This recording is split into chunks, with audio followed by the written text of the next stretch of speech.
All right, good evening, everybody. It is 7 o'clock on the dot, so we're going to get started. Can we get a motion to open the meeting? Can we get a second? All in favor? Aye. Can we stand for the Pledge of Allegiance, please? Pledge allegiance to the flag of the United States of America and to the republic for which it stands, one nation, under God, indivisible, with liberty and justice for all. All right, so good evening, everybody. Thank you for joining us. Awesome to see everybody here. And with that, we'll hand it over to Superintendent of Schools. Thank you, President Martinez. Good evening, everyone. Thanks for joining us. This is always a great meeting when we have the ability to recognize our students. We have a lot of middle school students here with us and their families. So we have a couple of items before we get to the middle school awards. And we're going to start with our high school representative, Cameron Hart, who will join us at the podium to give us an update regarding the high school.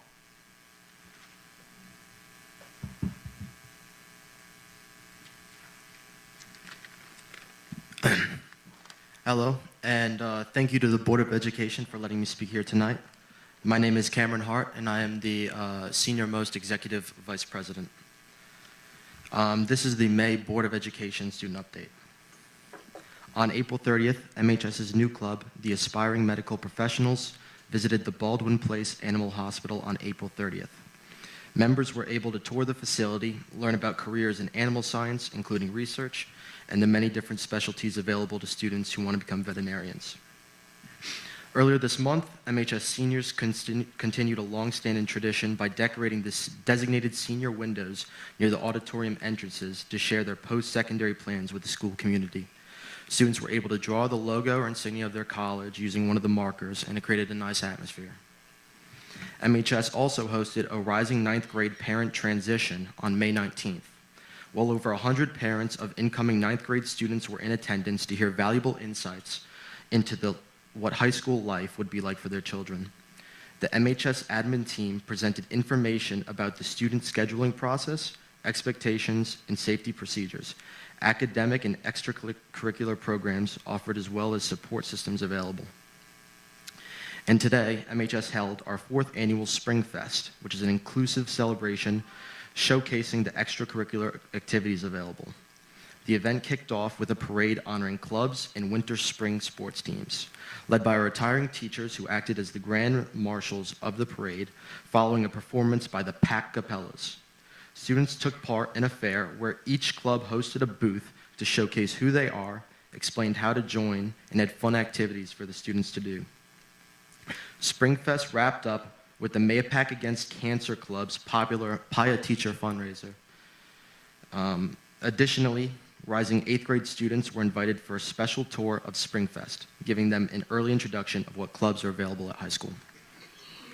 This year's senior award ceremony will take place on May 29th. Over 60 students will be recognized for their academic achievements and volunteerism in the community. We thank the more than 30 benefactors for their contributions and commitment to our seniors in distributing more than $50,000 in scholarship money. Thank you very much.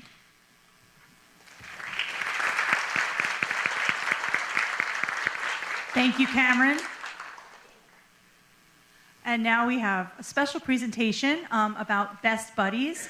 So I'm going to invite Crystal Halton, our social worker from Mahopac High School, up to the podium, and we have some other staff members from the high school here as well, and student.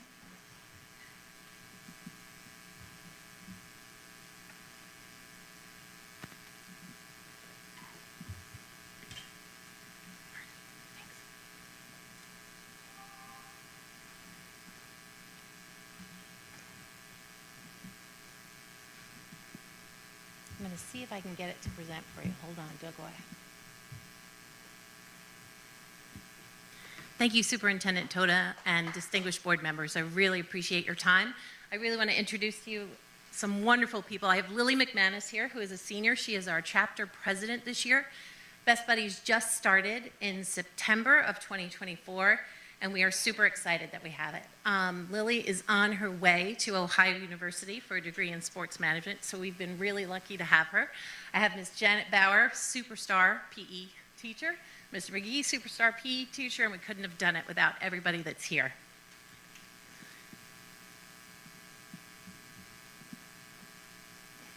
This is how we started in September.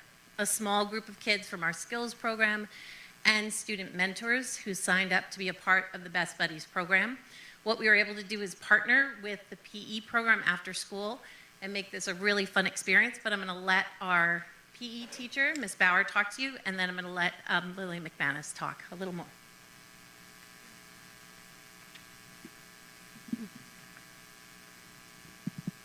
Hi everyone, my name is Janet Bauer. I'm a physical education teacher here at Mahopac High School.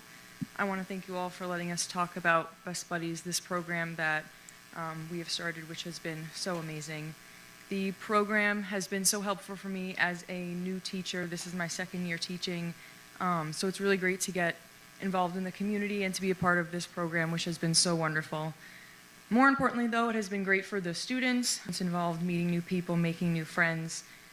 We have Best Buddies after school, so the students will come. We do a variety of activities. We have net sports, they get to do ping pong, can jam, all of the activities they love doing in Mr. McGee's class. He has the privilege of teaching them first period every day, so it's an awesome, awesome group. The students also get the opportunity to meet with a lot of new people that they wouldn't normally see during the school day.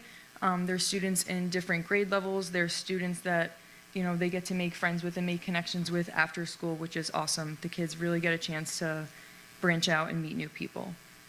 I am so grateful for the opportunity to meet this group.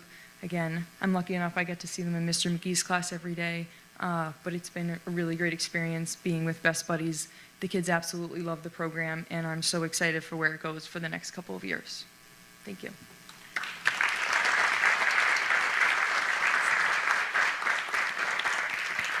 Best Buddies is an international program, and so it was started to support students with intellectual disabilities and to make them feel more welcome here in the high school.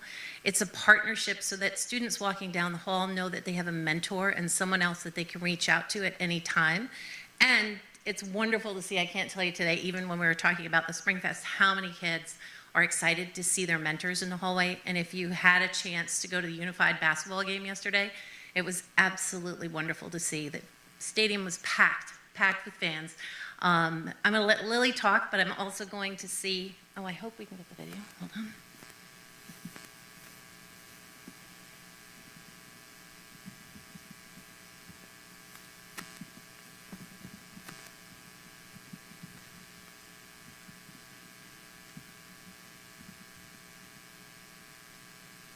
It's the longest password ever. Hold on. I'm sorry. Oh my gosh. And August is happy. I'm going to let Lily McManus go, and then I'm going to get the video. So last year around this time, I was just a traditional peer mentor in the Impact Club, and I got a wonderful email from Mrs. Neerman saying how they were starting Best Buddies. And once I got the email, I made sure I was the first one to Ms. Halton's office to start this. It really touched me because as someone who, when I went to Lakeview was at the time was the only elementary school that really offered programs for the skills kids. So I already got to kind of had like shared recesses with them, and I recognized a lot of them. So I was like, why not go where I already know people? And I was in so many clubs that the skills members were already in, like drama club, where I already interacted with them. And I was like, I'm already a familiar face. Why not help them? And on top of doing the sports activities, we did bracelet making, we did cookie making for around Christmas time, and then we did other meetings where it was just us and the mentees, I guess, in this case, just bonding with each other, making these friendships that will last, because they're kind of sequestered in the school. They're in the basement, that's where all their classes are, and everyone else moves around. So by having all these familiar faces when they are in the halls, it just, instead of someone just scowling at you, it's a smile to see, and it's really beautiful, and I'm so happy to have been a part of this my senior year. Thank you.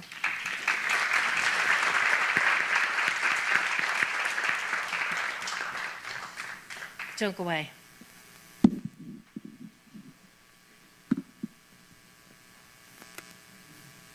I'm sorry for the delay.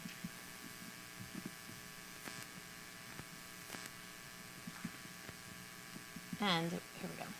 So You can see the Keith Herring actually participated and let Best Buddies use their logo.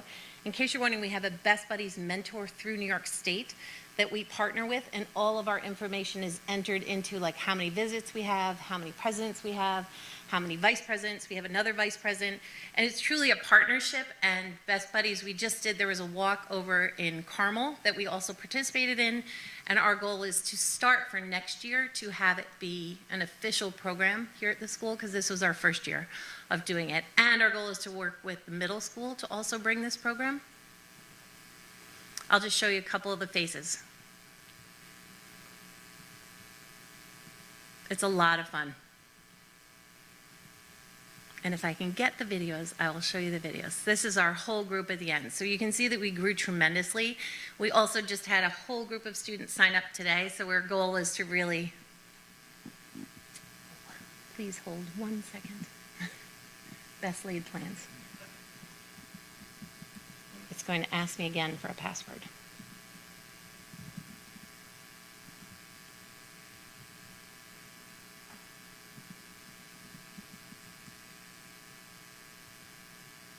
And if it doesn't work, I will make sure that it ends up being posted. I'm saying yes, it's me. It is good security. It's very good. Where is Ben August? Thank you, Ben. Yeah. Thank you. Hi, my name is Nick. Hi, my name is Brian. And we are Best Buddy Mentors. What do you like about it? Having fun with people and kids. I mean, what I love about it is helping the children with a lot of things and meeting people. It's doing well today. Right.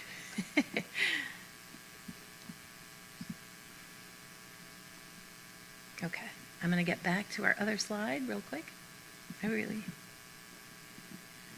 Oh no. You all have all of my passwords by the time this is done.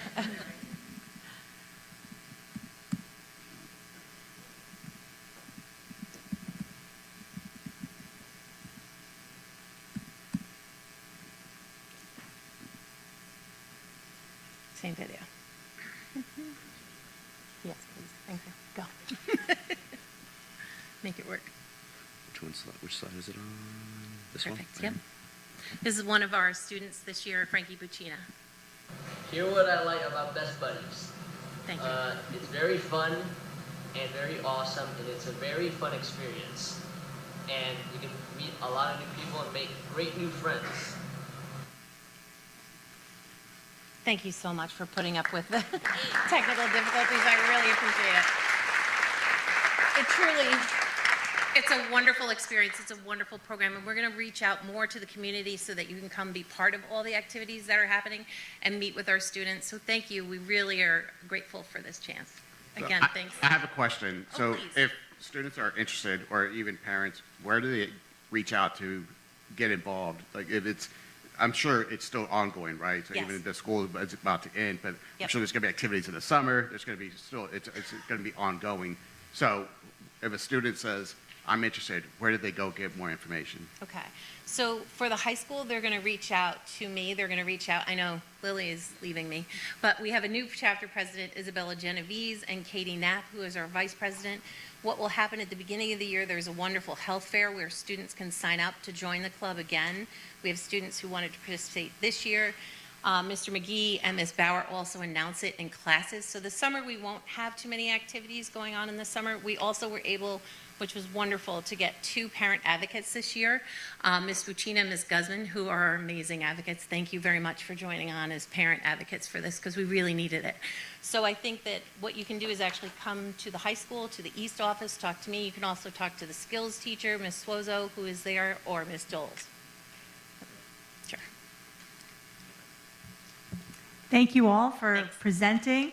We're so excited to have Best Buddies here in Mahopac. And it's quite fitting to have all of our middle school students here tonight to see this presentation with your parents, because this is something, when you get to the high school, hopefully you'll consider participating in. It's very rewarding.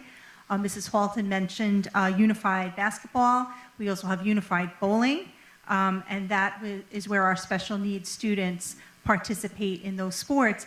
And regular ed students are also able to support them in those sports. And yesterday was the last unified basketball game, but each of the unified games, you go to those games and your smile is on your face the entire time. It is so rewarding to see how happy the students are to work together. So hopefully the middle school students that are in attendance tonight, you'll think about that when you get to high school, because it really is a wonderful opportunity.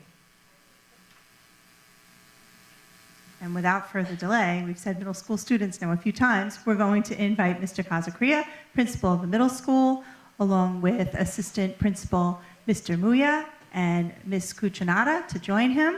They have some awards to give out.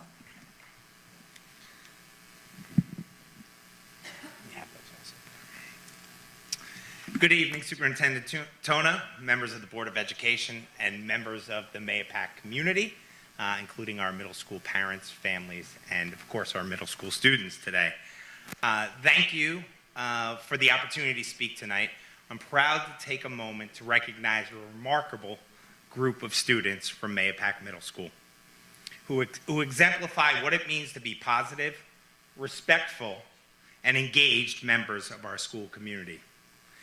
This year, we launched our newly rebranded PBIS system, HOWLS, which stands for Honor, Respect, Own Your Actions, Work Together, Lead by Example, and Show Kindness.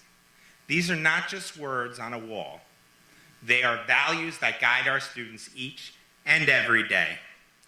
We're fortunate to have a school where so many students consistently demonstrate these ideals, helping to create a supportive and welcoming environment.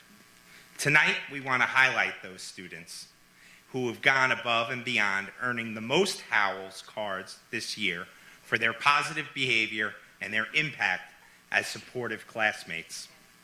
To those students, thank you all for setting the bar high. You lead by example, and you represent the very best of what it means to be part of Mahopac Middle School community. Congratulations, and keep on howling with pride.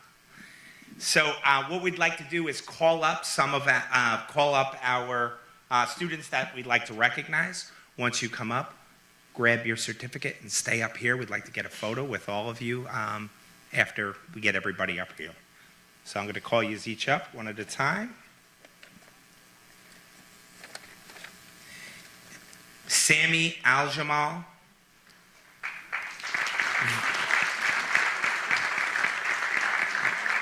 Violet Brugel. Rex Camera.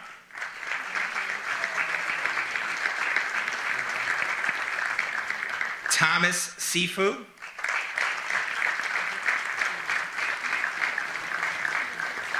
Hadley Deflitzen. Casey Garcia Pena. Lucy Giuliani. Emma Godin. Julia Levine.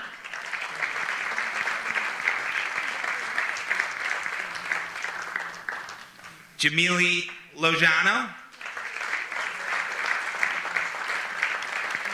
Anthony Pizzuto. Jake Poley.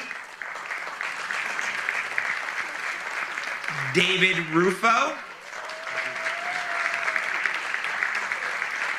Christian Spedalieri.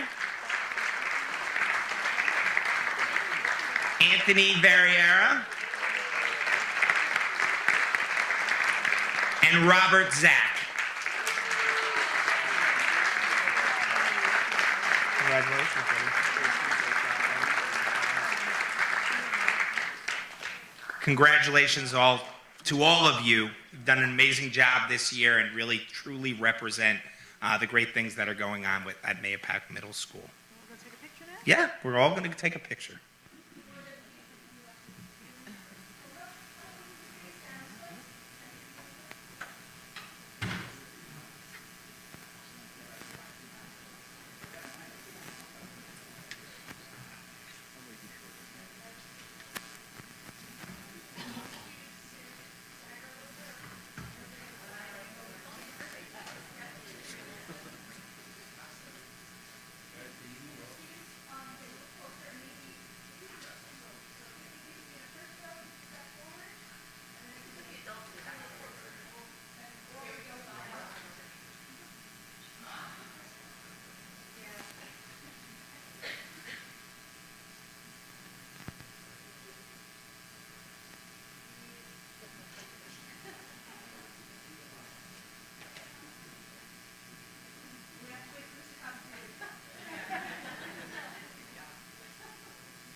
Sure.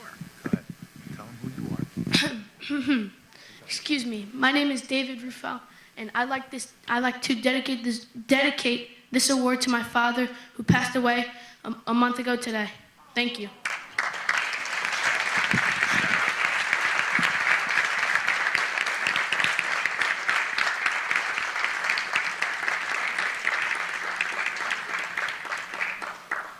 Thank you, David. I'm sure that would mean so much, so much to him. That is really, really nice of you. I'd like to now invite up Miss Margaret Fox to speak about the Westchester Regional Middle School Science and Engineering Fair and our middle school participants in it. All right, thank you, everybody. Thank you for the opportunity to talk about some other amazing middle school students. On January 24th, over 300 of our middle school students participated in the 10th annual STEAM Fair. Students who placed first in their category were invited into the Westchester Regional Middle School Science and Engineering Fair. It was in April. It was at Edgemont Senior and Junior High School. We are proud to announce that 11 of our students participated in that fair this year. We'd like to extend our appreciation to these young scientists for all of their hard work and determination. So when you hear your name, come on up. You can grab your certificate and then stay up here again. Congratulations to Anthony Dykob and Luca Fafaro for their project titled pH and Electrolytes. Are they connected?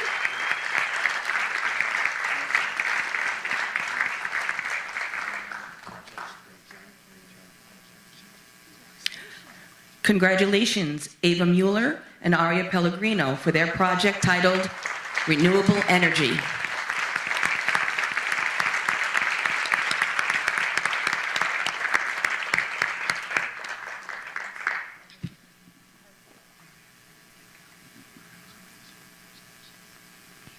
Congratulations, Nora Fafaro and Emma Godin for their project titled The Perfect Marshmallow.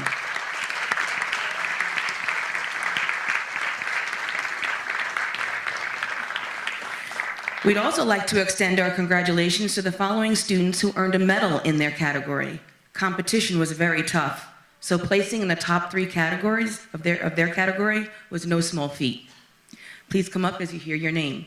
Congratulations, Ellen Caraher and Ellie Torciello for second place honors for their project titled Are Fingerprint Patterns Inherited?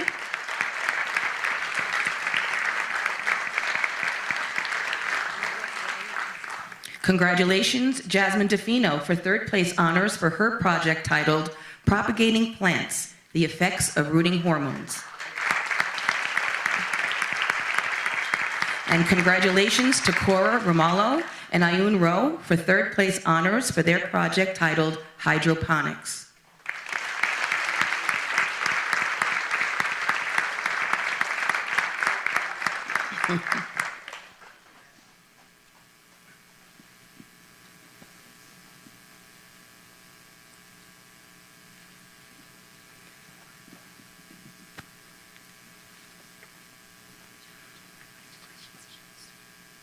Well done, all. We are very proud of you, but most importantly, you should be proud of yourself. Thank you.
Thank you, everybody, for coming. Get home safe.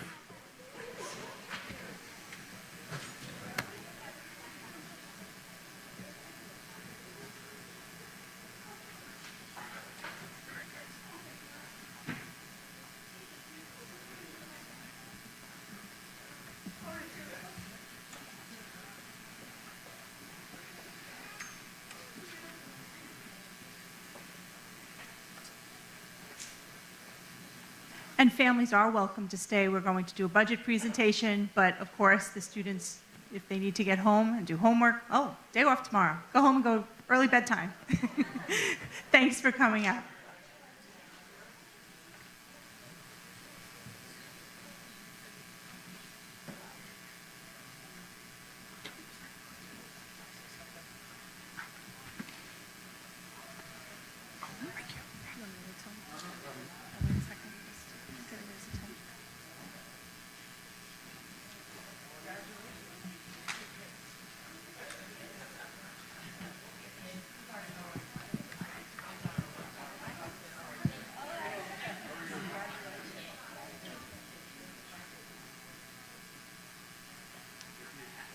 All right, so good evening again. As you know, the budget did not pass on Tuesday evening.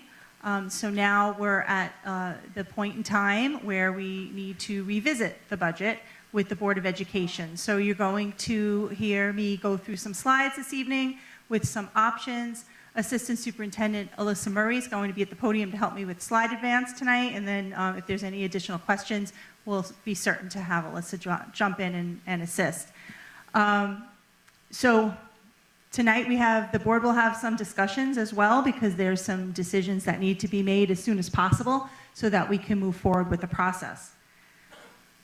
So the first slide that you see is our budget vote and proposition results. And you could see the first proposition was the school budget, and it did fail by 59 votes. The second proposition was the purchase of buses. That did pass. And the third proposition was the establishment of a capital project reserve, and that did not pass. So our next steps, we have some options that the board needs to decide. The first option is to present the same budget to the community and have a revote.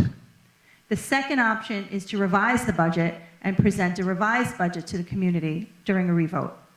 And the third option is to not have a revote and go directly to a contingent budget.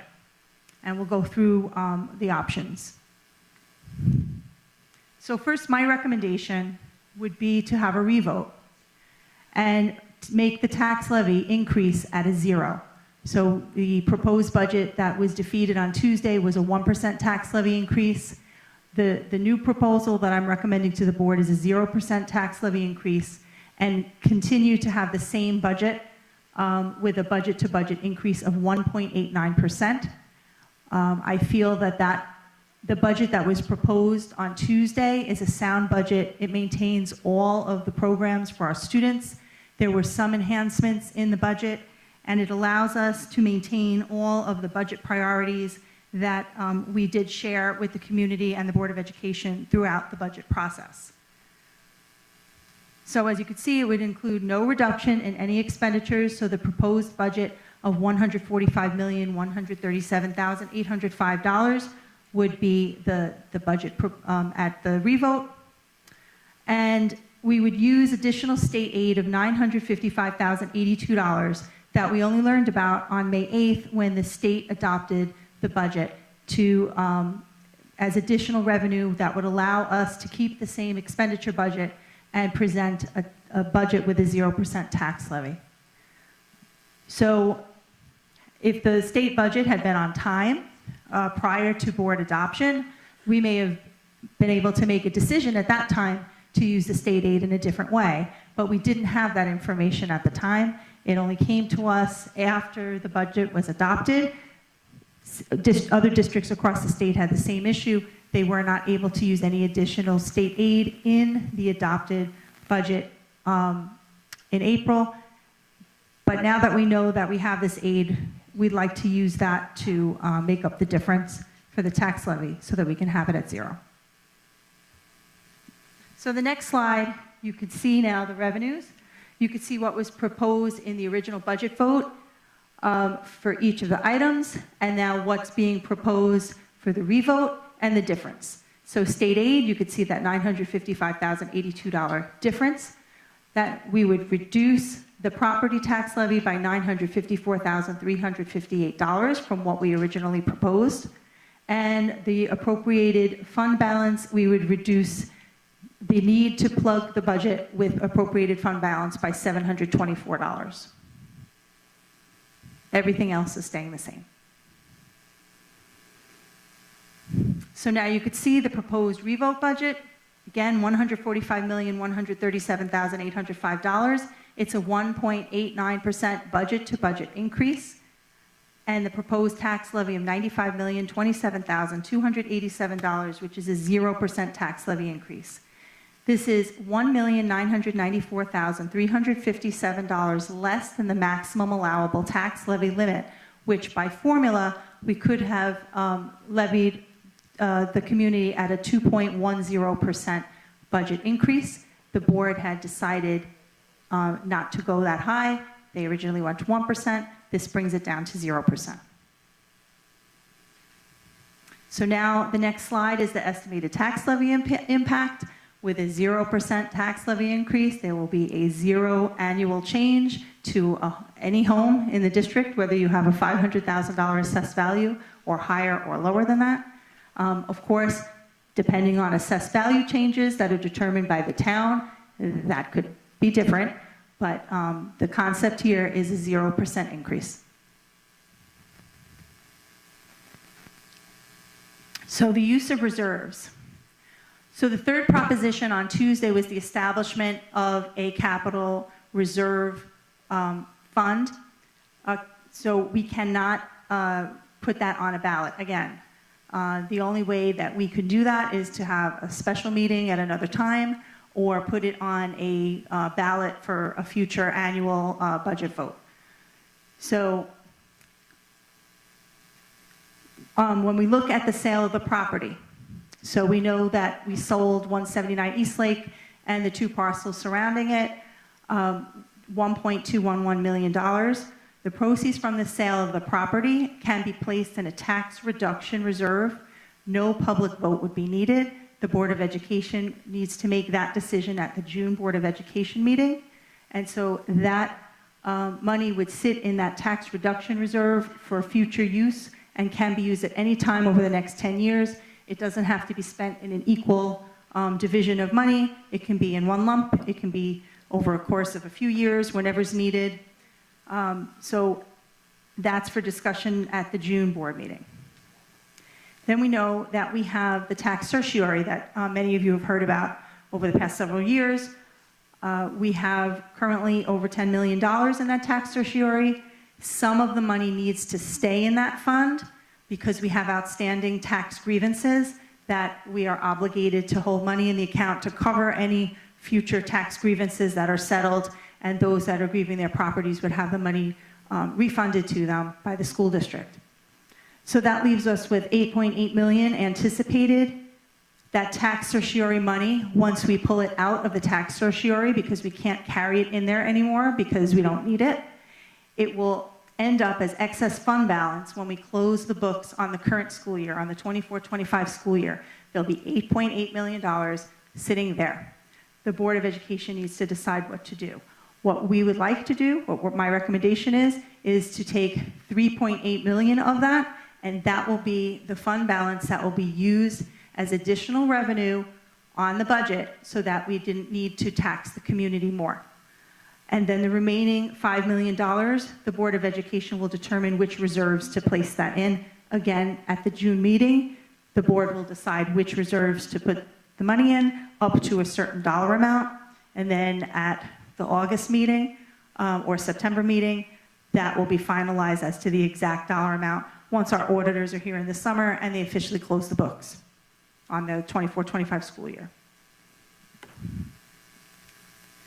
So if the Board of Education does not wish to have a revote and they wish to go straight to contingency, or when the revote is held, if the budget does not pass at that time, we're obligated to go straight to contingency at that point. If we go to a contingent budget, the decisions that are made are governed by New York State education law. And there's quite a long list of things that need to be done or can't be done. And the main ones that would affect us, non-essential purchases, we would not be able to purchase any new equipment anywhere in the district. And that includes any of the security enhancements that we had in the budget for 25-26, the additional glass mitigation, ADA compliance signage. Those items we would not be able to purchase those under a contingent budget. Also, and this is an important one, under a contingent budget, there can't be any public use of school buildings or grounds without a fee that covers the actual cost of the use. Currently, we allow many of our community groups to use our buildings after school, whether it's the Scouts, different organizations that are here to support the children of the district, and they're not necessarily charged a fee to use the facilities. If we were in a contingent budget, we would have no choice but to charge those organizations fees for their use of our facilities. The administrative portion of the budget, when we put the budget together, we have to have it in 3 parts, program, administrative, and capital. So the administrative portion of the budget would have to remain at the exact same percentage of the entire budget for 25-26 as it is for 24-25. So we would have to make some reductions in the administrative portion of the budget in order to be in compliance with a contingent budget. And then, and that would result in the tax levy cannot be any higher than the amount levied in the current school year. In essence, a 0% budget.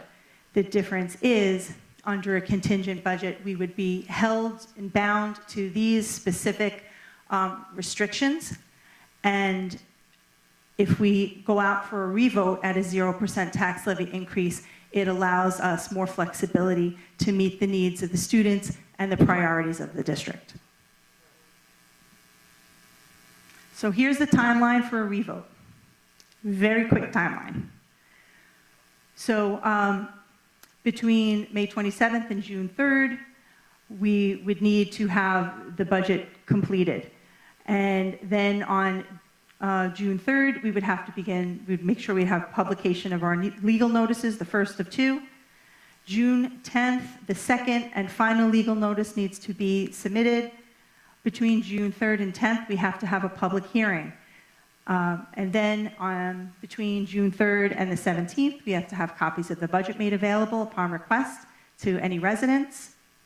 June 16th would be the deadline for mailing the budget notice, the card that you got a few weeks ago before the last budget vote.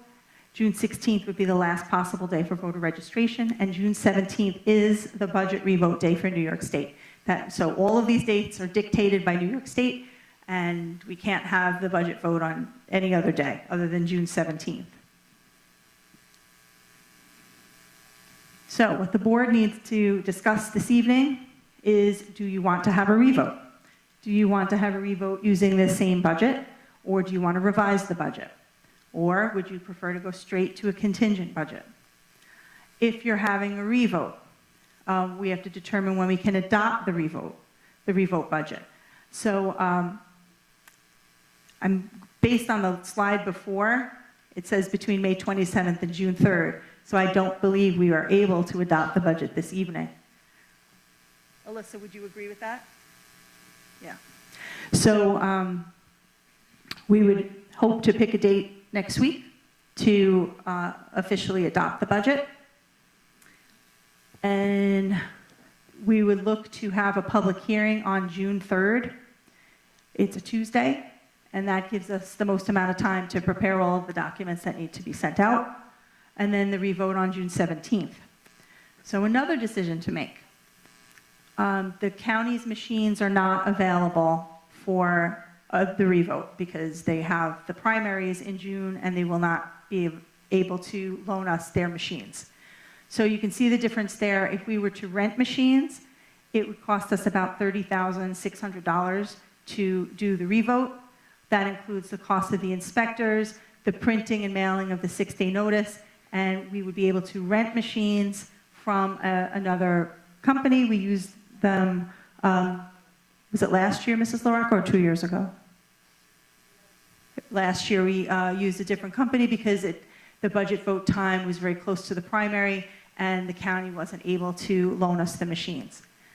Then the other option is to do paper ballots, and the cost would be the inspectors and the 6-day notice, and we would be able to, Mrs. LaRocca would create the paper ballots and run them off in district.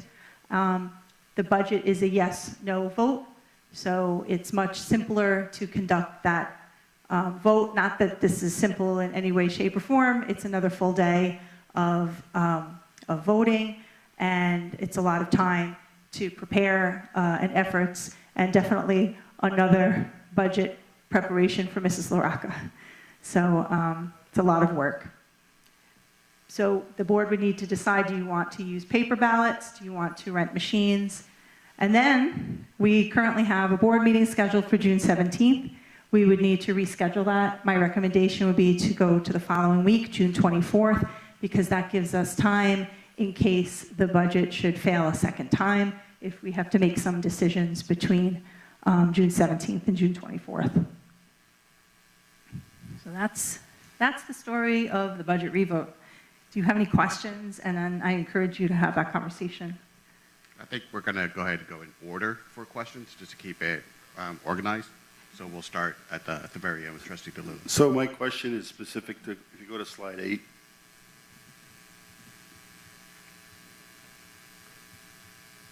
So the fact that the reserve did not pass, that the limitation there is that we don't have a reserve fund, an account, if you will, to put money in for capital reserves. Is that accurate? We would not be able to create the second capital reserve fund that we had originally proposed that would have allowed us to put up to $10 million over the next 10 years. So if there's excess fund balance, we can't put it in that reserve. So it won't exist, at least not for this year.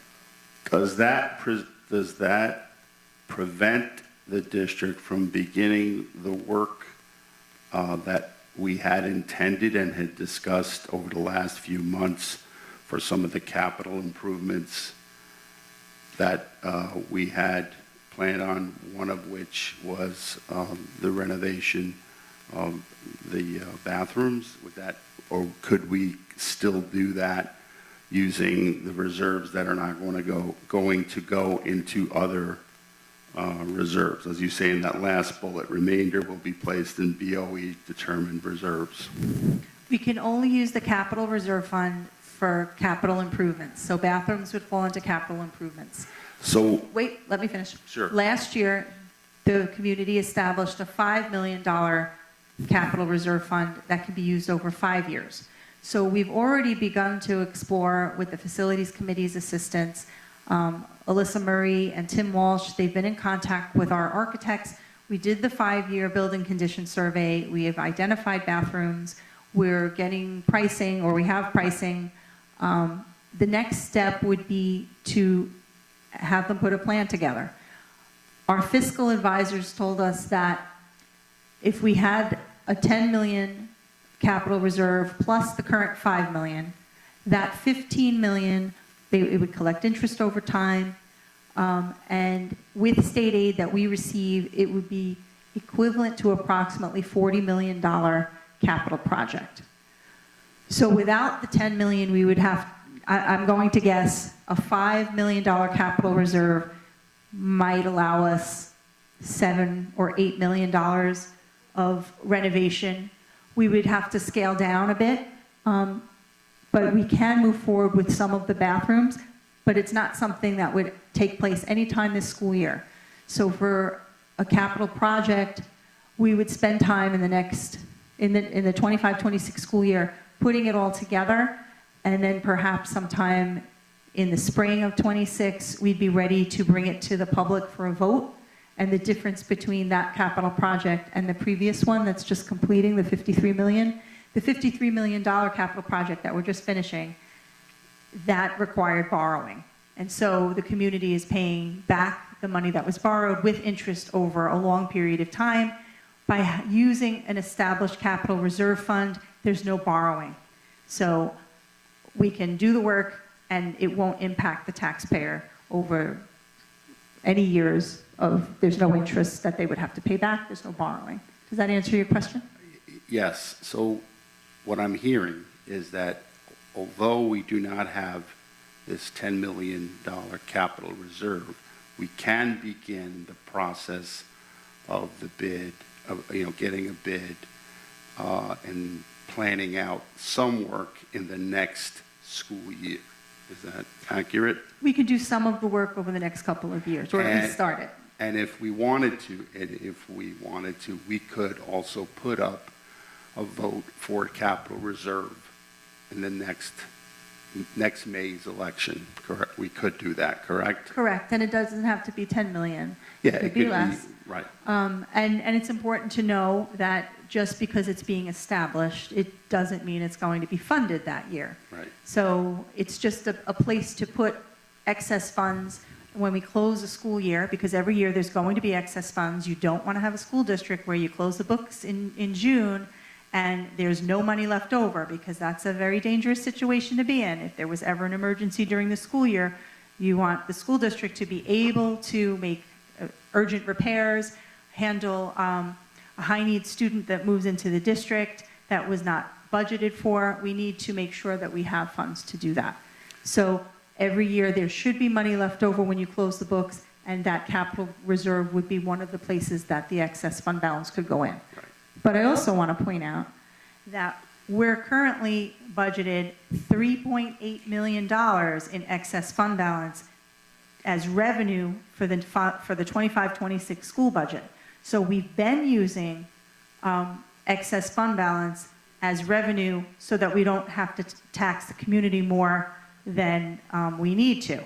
So there's a balance there. With a 1.89% budget to budget increase, there's going to be less excess funds a year from now when we close the 25-26 budget than we've been used to having in previous years. So when there's less money left over, and for 25-26 we need $3.8 million left over to plug the revenue in the budget, that means a year from now we need $3.8 million to plug the revenue in the budget, unless we're able to continue to make more reductions to the budget, or we get more state aid or some windfall of some kind. So it's just, it's definitely, you can't look at a school budget as a one-year proposition. It's forever. We want our schools to be healthy for many years to come. So the decisions that are made and the recommendations that are made don't just affect the upcoming school year. It affects many, many years to come. Trustee Travis? Thank you. I don't necessarily have any questions. I guess I just want to provide my input on next steps. Can I do that at this time? Yeah, I don't think we're ready to like get to the next step. I think just. All right. I don't have any questions. Okay. Trustee Harrigan? No. Trustee Savino? Trustee McCracken? Trustee Mongan? Trustee Carver? Okay, so then I'll go ahead and by all means, Trustee Zozo. Yes, go for it.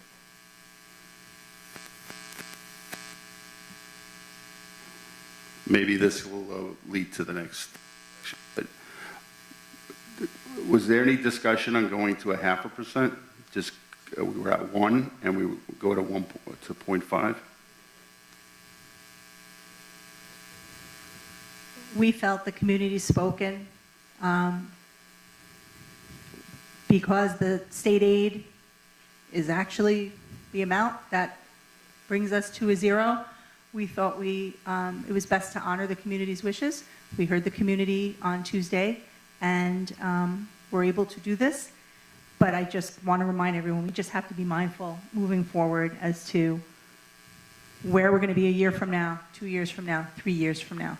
We won't be able to sustain a 0% tax levy increase year after year. So basically, you took my comment that I was going to say. I think that's exactly right.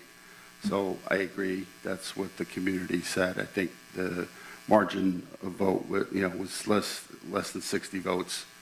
That was the difference. Also, unfortunately, on the reserve vote was 23 votes, and that now handcuffs us a little bit in terms of planning in the long term. I am uncomfortable with.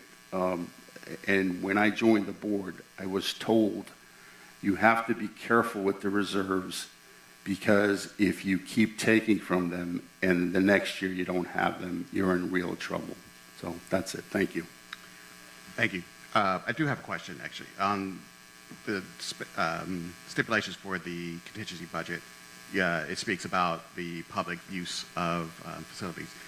Can we speak about, I'm not sure if you can or not, for MSA, because there is a contract, so I'm just curious if we could elaborate on that.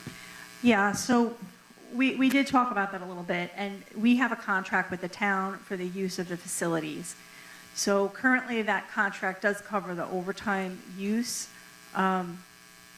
We'd have to double check with the attorneys as to, is that an exact, are we charging what's in the policy, or are we just charging for overtime? Alyssa, do you want to elaborate on that at all, or do you think we should speak to the attorneys on that? Yeah, I think we should speak to the attorneys.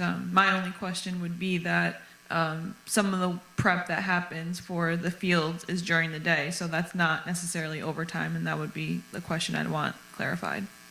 Yeah, I think it'd be prudent to have that information, before we arrive there, so I think that'd be good to know. Yes, so if the board decides to do a revote, that gives us more time for the attorneys to explore that, and we would definitely have it. But it's just good to know, plan A, plan B, plan C, just to have all that information, available. Yeah, we started asking the attorneys some questions over the past 2 days, and some of the things they need to look into a little bit more for us, but I think tonight we need to know what the direction of the board is, and then if the board wishes to go straight to contingency, we have to get that information right away. Understood. Okay. Any other questions, or we can go ahead and proceed to what our options are? Yeah, just a quick question. It doesn't work. Stasha, can you hear me? There you go. Just a quick question. When we talk about Ben 0.5 and the idea of going to 0, again, was the fact that we had the sale of the school property, and we had the money that was left over from the the tax cert for the litigation on, with the city property. That was the only reason why we were looking at going. And we know that we're not, we're very realistic with the fact that we know that going for the zero every year is, is very difficult to do. With that said, when I first got on the school board back in 2016, we had enjoyed a pretty good run of, holding the line with zero or maybe a 0.5, or even in some years we actually had less. We're actually minus. So I think the idea of the zero was to utilize what we had squirreled away with the tax cert and also with the sale of the school property. I think that's why we wanted to get to the zero. I mean, it's nice now. It would have been nice to have seen on May 8th, it would have been nice to have known that we had a little additional state aid that we got. We could have maybe had a quick meeting and maybe changed that before we printed ballots and went. We wouldn't have been able to. Education law doesn't allow that. Well, I'm sure. Yes, Okay, I'm sure. That's fine. It would have been nice to have at least informed the community that we had additional funding. That's my question. Now, the other thing is with the excess, the funds going into the determined reserves of the board. I think it's important that there are a number of those categories, a number of those reserves can be moved around via vote, where the public would actually come out and they would approve or disapprove moving monies from point A to point B, from one reserve to the next. So I do think that that's something that's in our back pocket as well. I don't think that's an accurate statement. Alyssa, could you elaborate on that? Well, in the PowerPoint, we're saying that the excess fund balance would be going into the reserves, not necessarily moving from reserve to reserve, because in the tax certiorari, anything that's overfunded will become excess fund balance. So it's not going from the tax certiorari reserve to another reserve. It's tax cert reserve to excess fund balance to another reserve. I understand that, but the public always, in many cases, has the opportunity, if we present it to them, to move via a vote, to be able to move funding from point A to point B. There are categories and reserves that allow for that. Thank you. Okay, I don't believe that's the case. I believe that each reserve is for a specific purpose, and the Board of Education has the authority to determine how much money is put in each of those reserves. It does not require a public vote to move money from the teacher's retirement system reserve to the employee accrued benefit liability reserve. Right? Do you agree with that, Mrs. Murray? I would want to look at the regulations, but in the case of this situation, we're not moving from one reserve to the next, so. It's a moot point. I'll withdraw the question. Thank you. Thank you. Okay. Anybody else? Okay.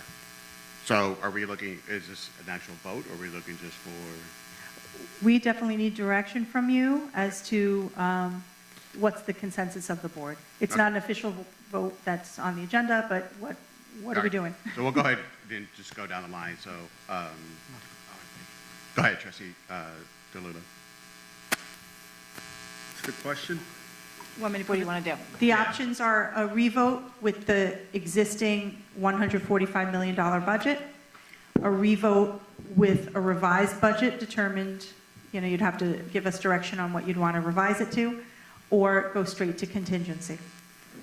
Okay, so I definitely do not like the contingency option. I think that is the weakest option, and it limits the funding and where it can go. Also, at the end of the day, students are being punished by not giving them access to fields if they're a club, and it handcuffs in terms of, I just don't think that's a good option. And the last time this happened, which I believe was 2019, 2020, sorry, that's not true. Last time this happened, we went to a revote. I think the option is to do a revote, okay? With the existing budget? Which one? The existing Trustee budget or 0%? DeLuto? With the existing or with the revised? I heard you, I'm thinking. So I think prudent thing to do is to get it done. The zero will obviously get it done, but I find it very hard pressed as the chairman of the finance committee, as a trustee of this board, to go that low. It makes me really, really uncomfortable. Really uncomfortable. I will do whatever the board allows, so I guess I'm saying revote. I would prefer a 0.5%, because, and it probably would cut. That's not one of the options, though. The option is to revote. Revote or revise. Right. So he's saying revise, I guess. Okay, so you're saying revised? The option is revised, yes. Thank you. So if that's the question, it's revised. Okay. And then the next option is just paper ballots, or with the 30,000 for the machines? Well, I'd go with the machines. It's just less chance of error. Okay, thank you. Trustee Travis? So, I did not originally feel the 0%, but I think that we have to listen to our community, and our community has said they want 0. And like Trustee DeLulu says, we need to get this done for the kids. So I would support doing a revote with a 0%. And I personally feel paper ballots $30,000 is a lot of money. And if it's just yes or no, I think we can handle it with paper ballots. Okay, thank you. Trustee Harrigan? Sure. I'm going with option 2, revote with the revised budget and paper ballots. Thank you. Trustee Savito?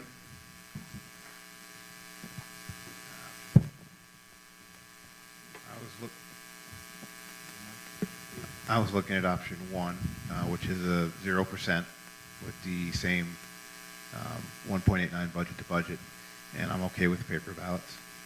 Okay, thank you. Trustee McCracken? The voters have spoken, clear mandate from the community. I think we should also, when we discuss these things, have respect for the voters on whatever decision they make. When they pass the budget, we have to respect them, and when they fail the budget, we should respect them with our comments.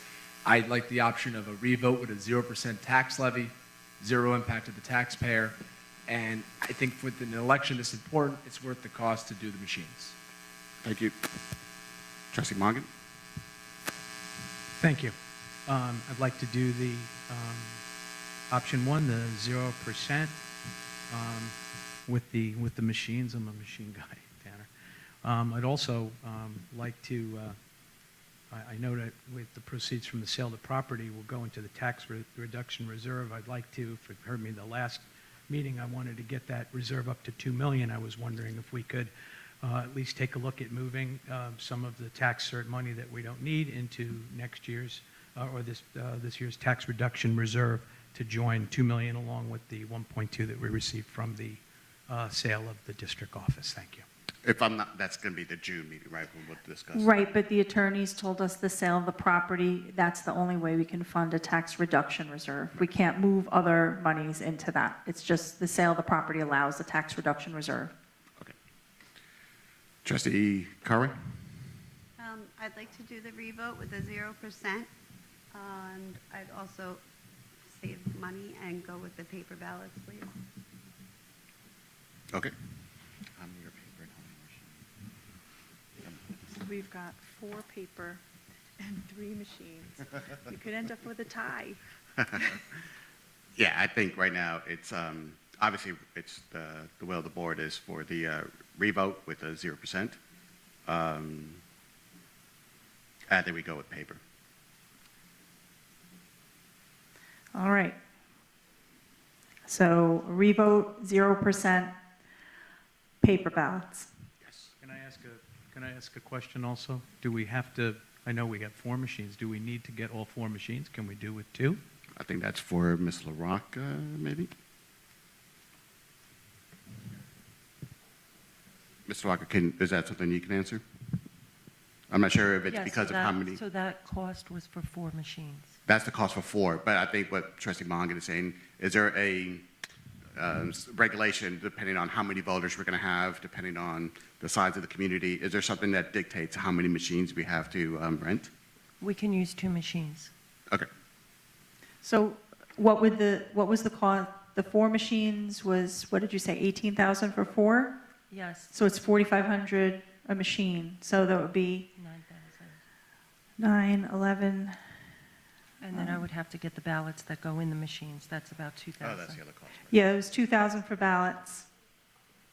So, Is that something that the people who voted for the papers have to consider if you drop the price a little bit? Or are we just a hard no for the paper? Now that if we can drop it to 2 machines and save that money, then I would like machines. yeah, so it would be $9,000 less. So instead of $10,600 for paper, it would be $21,600 for machines. So those who voted for paper, receive? Okay. Okay. Okay. So we're going to get 2 machines. And Mrs. LaRocca, are you confident that Dominion will be able to rent them those days? Did you look into that? For June 17th?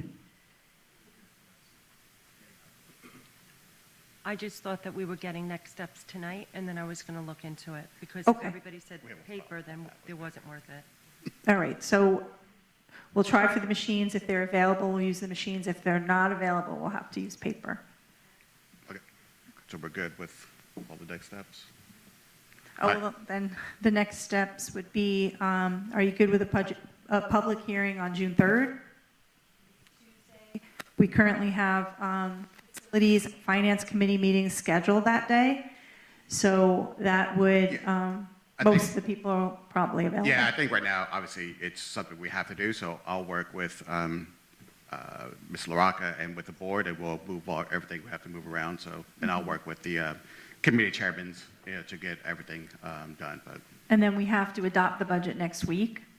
But that could be, all you're doing is adopting the budget. It could be a day meeting as long as 5 people can, at any time that 5 people can get together. Okay. Any other questions? President Martinez, I believe the whole board already had June 3rd held on their calendars for another Right. purpose, so I think we should all be available. Roger, correct. Okay. All right, thank you, everybody, for productive input. And with that, it's on the agenda. Ms. Locker, do you have any residents signed up for comments on agenda? Is there anybody in the, okay. So just make sure when you come up, you state your name, and then we're going to ask all speakers to adhere to policy 1230 in the following fashion. Maintain all public decorum appropriate to a school. Address the president of the board if you're going to be addressing the board. No obscene language. I forgot to put on my glasses. I apologize.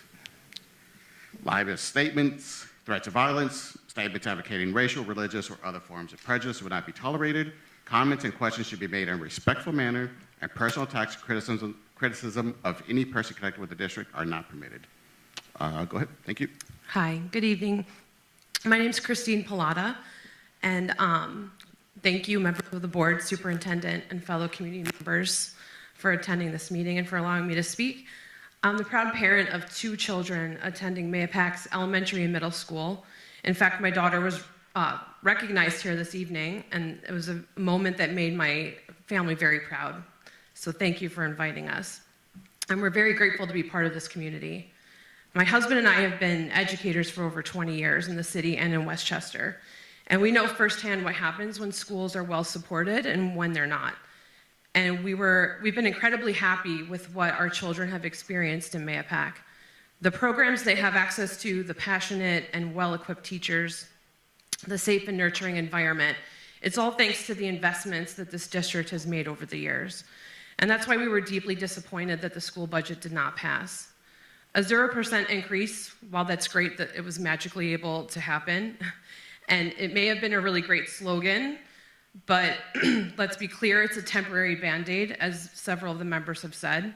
We will end up paying for it later, whether it's through staff reductions, program cuts, or facilities that fall behind.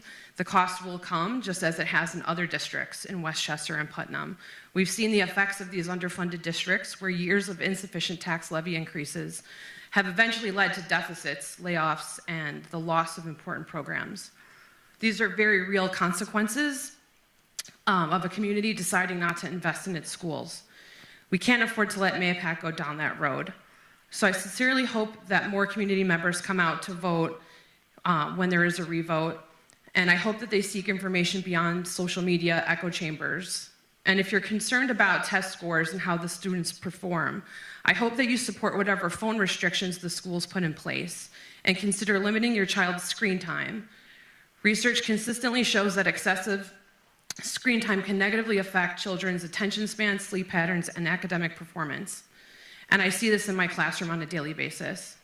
In contrast, reading physical books, engaging in creative play, and participating in hands-on learning all contribute to stronger literacy and cognitive development. And our public library offers a range of free programs for all ages and has a dedicated staff that are eager to help our children learn and grow.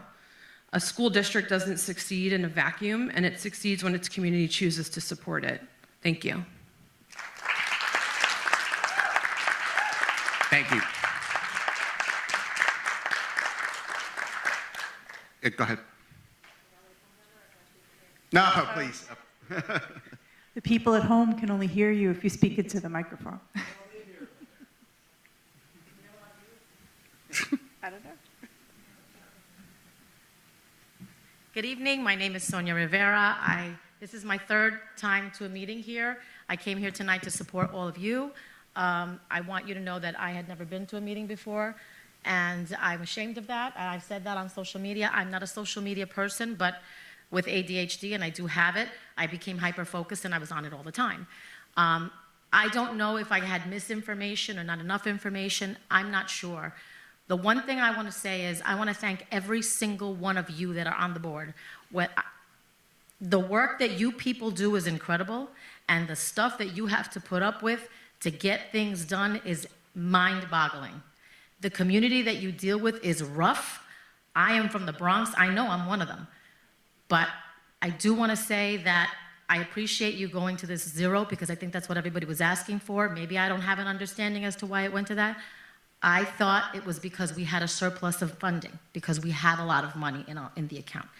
Mahopac has never, ever, ever abandoned our children, and I appreciate the comments that this young lady made. She's an educator. We'll never let our kids down, never. And my kids graduated a long time ago. We'll never let our kids down. We'll always support you. At least I will always try to. And I hope that you guys all work together. This Howl thing, you guys got to practice that shit too. Because I am in that audience and I am watching your faces. Just remember the ups. Oops, sorry. I'm in the audience. I've been in the audience 3 times. You guys have to practice that too. Because if you want to lead by example, we got to watch. We got to watch our faces. We got to watch our smirks, the tones. I appreciate everybody. Thank you for everything that you do. It's amazing. It's amazing. And thank you, guys. Thank you. Anybody want to follow that? Good luck. Okay, thank you. So now we have Superintendent's report. So right back to Superintendent Tony. Thank you.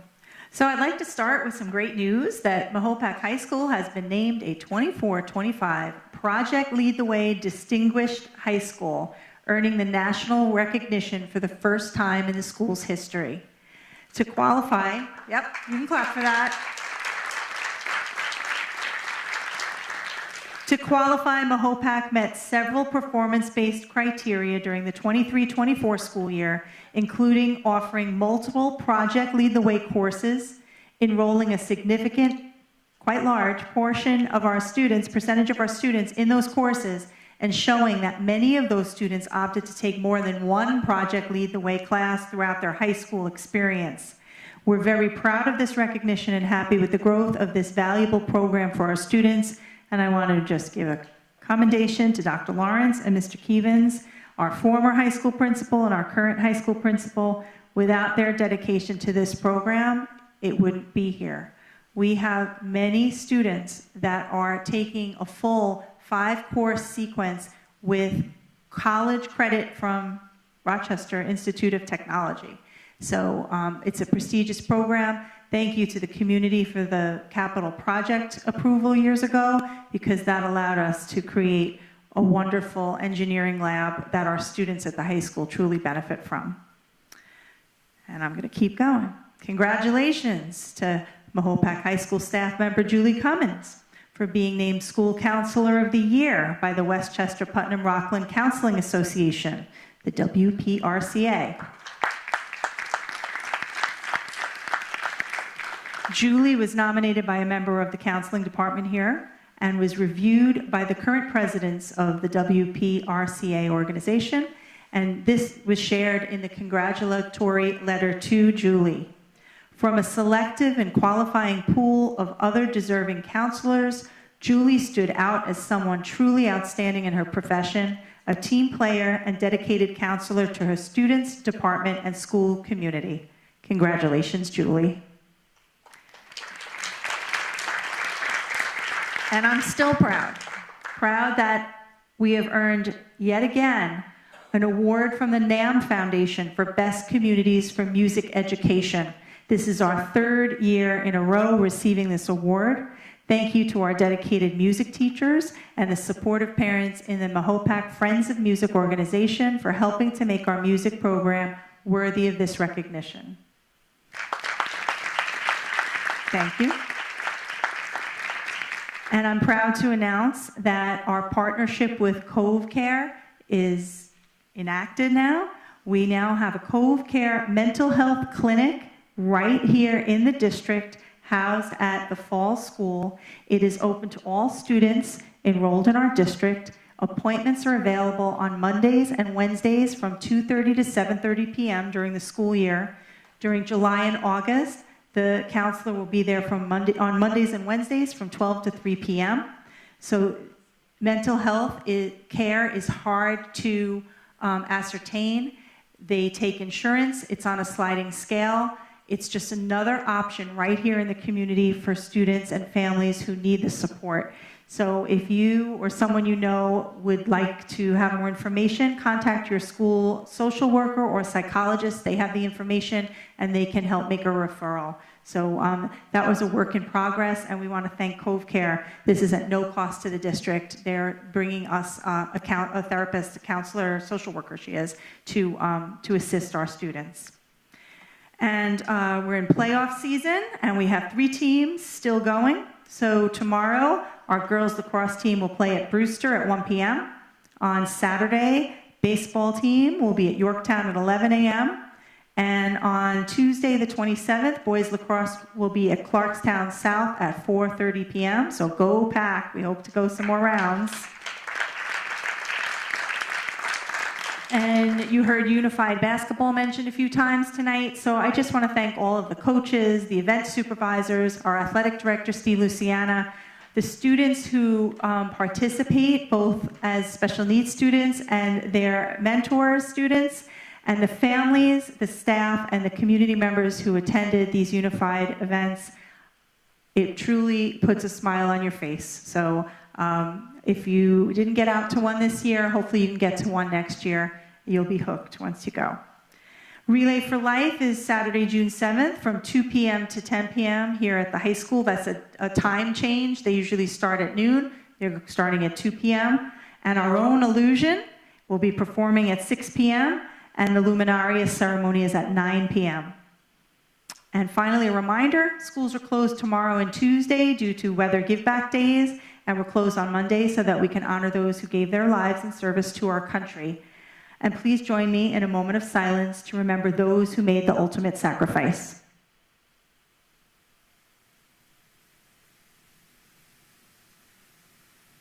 Thank you. Thank you, Superintendent Tona.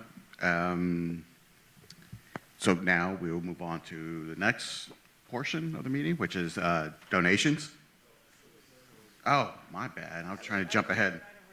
Yeah, I'm just looking at it. I apologize. Facilities. And that's Trustee Mung. Thank you, President. I don't feel like it. Thank you, President. Nice to see you. So weird. The Facilities Committee meeting, I had a brief meeting on May 6th, 2025. Present at the meeting were Trustee Chris Harrigan, our business official, Alyssa Murray, Adam Savino, our superintendent of schools, Christine Tona. Thanks, Stas. And our facilities director, Tim Walsh.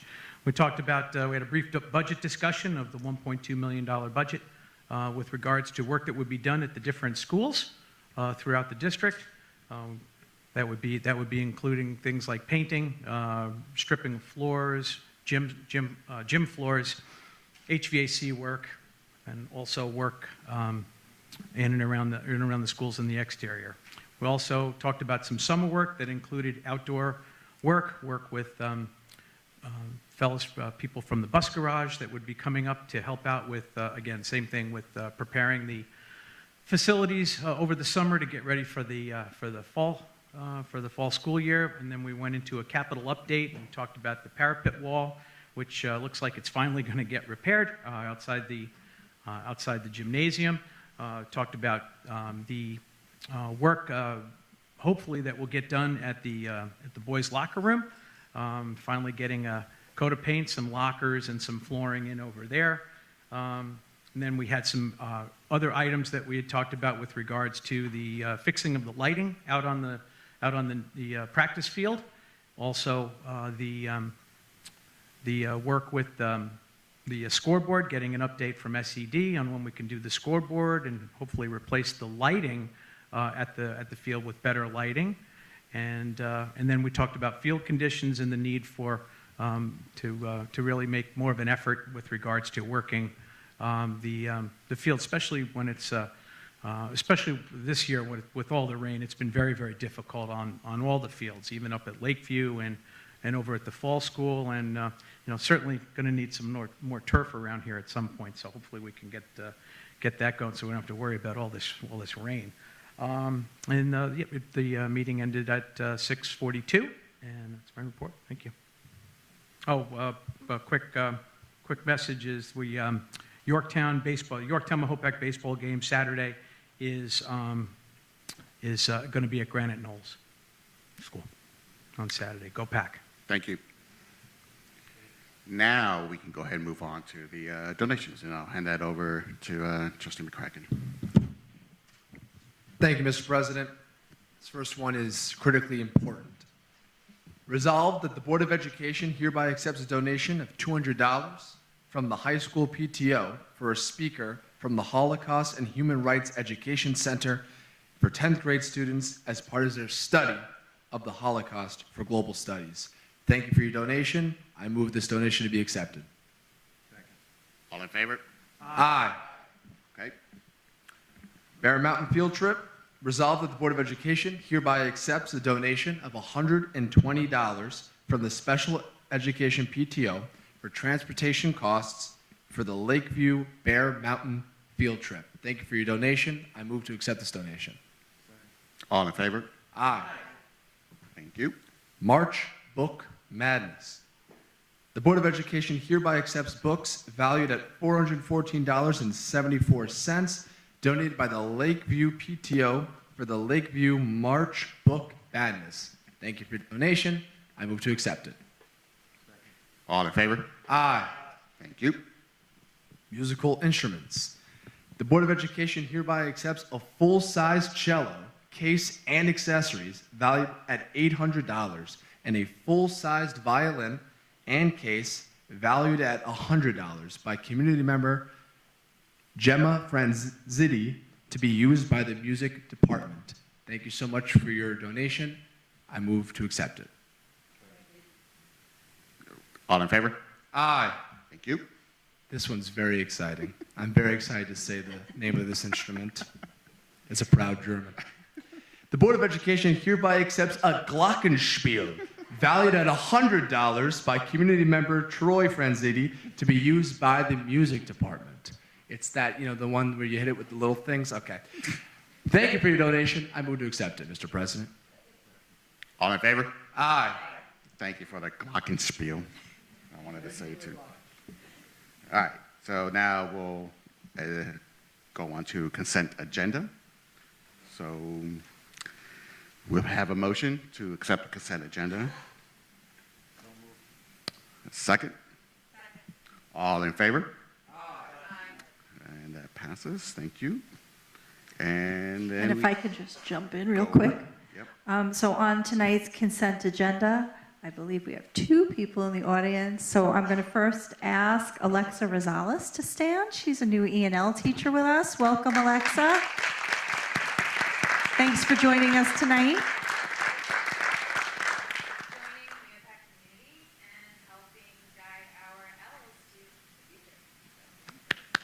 Thank you. We wish you a long, happy career with us.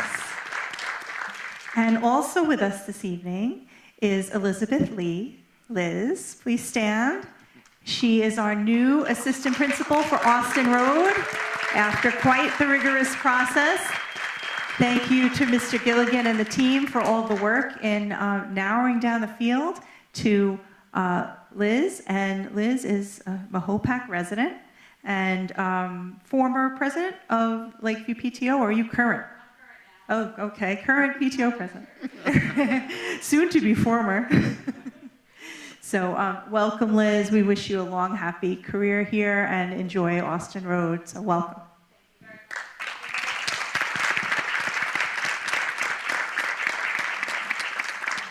Yeah, there's obviously amazing additions to the staff, so very welcome. And then we also want to mention the ex officio. That's another one that I'm very excited about. Obviously, I won't be part of it, but I'm very excited to see that on and have the students be part of the process as well. So a lot of exciting, great things to come. So good luck. And then now we can go ahead and move on to new business, which is, I guess I can put my glasses back on. So we'll have a motion to, and then say resolve the move to accept the Board of Education hereby certifies the results of the May 20th, 2025 school budget and the trustee election. So can we get a motion to accept it? Can you get a second? All in favor? Thank you very much. And congratulations to... I was just jumping in there too. Go ahead. I'll let you do it. Go ahead. All right, so congratulations and good luck to our 3 brand new trustees. One obviously is returning, Trustee Masafra, Trustee Potter, Trustee Masafra, and Trustee Iacono. So obviously you have a lot of experience that's on the board, and you have some newcomers. So look forward to a lot of great things from these new trustees. And good luck. Congratulations to Lucy Masafra and Nicole Iacono. They're here with us this evening.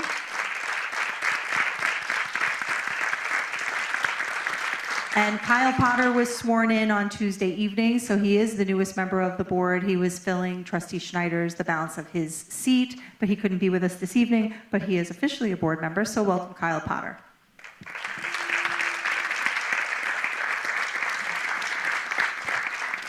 And now we will go to resident comment. Ms. Larkin, do we have any residents signed up for resident comment? Okay.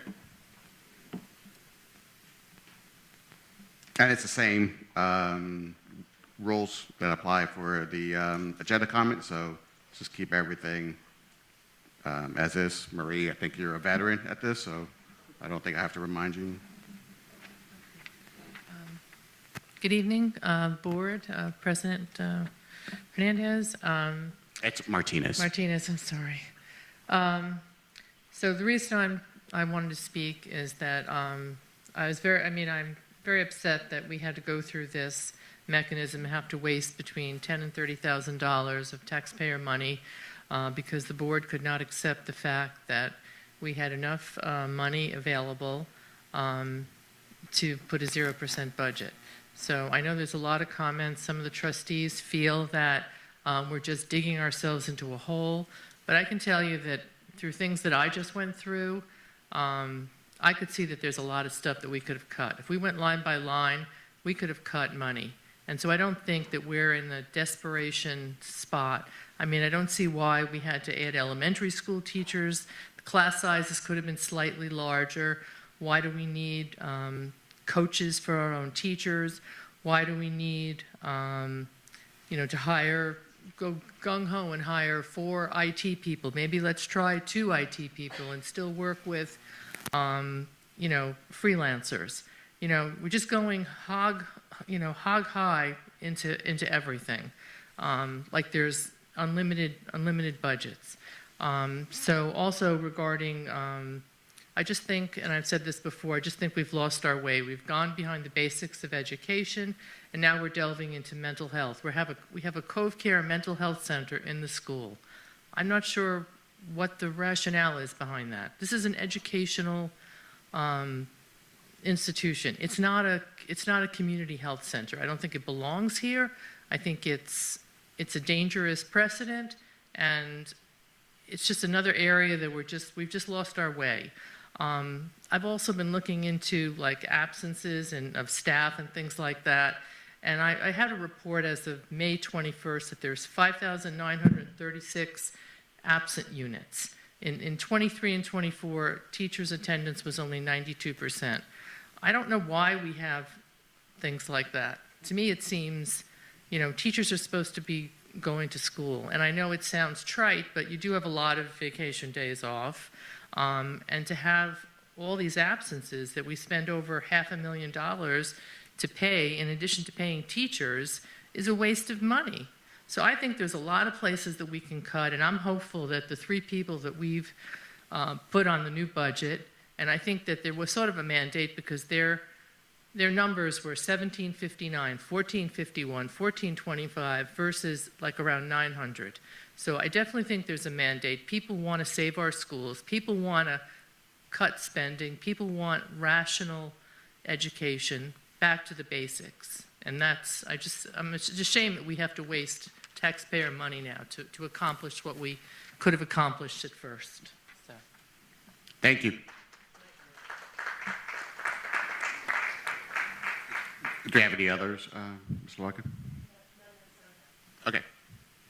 So if there's no others, I definitely encourage anybody who has questions. I know even though we may not answer them in real time, I'm very well aware of the responsiveness of the district. So if anybody has any questions on any of these issues, do not hesitate to reach out to your building administration. So whether it's your principals, whether it's your assistant principals, whether it's the superintendent, so there's always a lot of resources in order to get information. So from my 3 years, and I'm sure the rest of the board can attest to this, the level of transparency has definitely increased.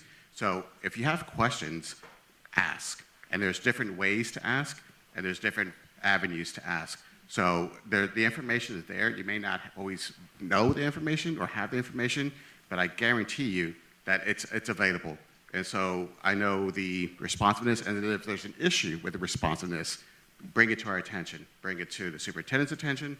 Bring it to your building administrative attention. The information is there. So I know the frustration a lot comes from lack of information or lack of understanding the information. So I encourage everybody to get that information. Whatever information, we may not all agree on it, but get that information. So that's how I'm going to end it. So could we get a motion to close the meeting? And go into I'm sorry. Oh, I keep messing up. So close the meeting and go into executive. All right, so we're going to go into executive to discuss interview process and logistics and may lead into an appointment. So can we get a motion to go into executive session? All in favor? Okay, thank you, everybody. Have a good evening.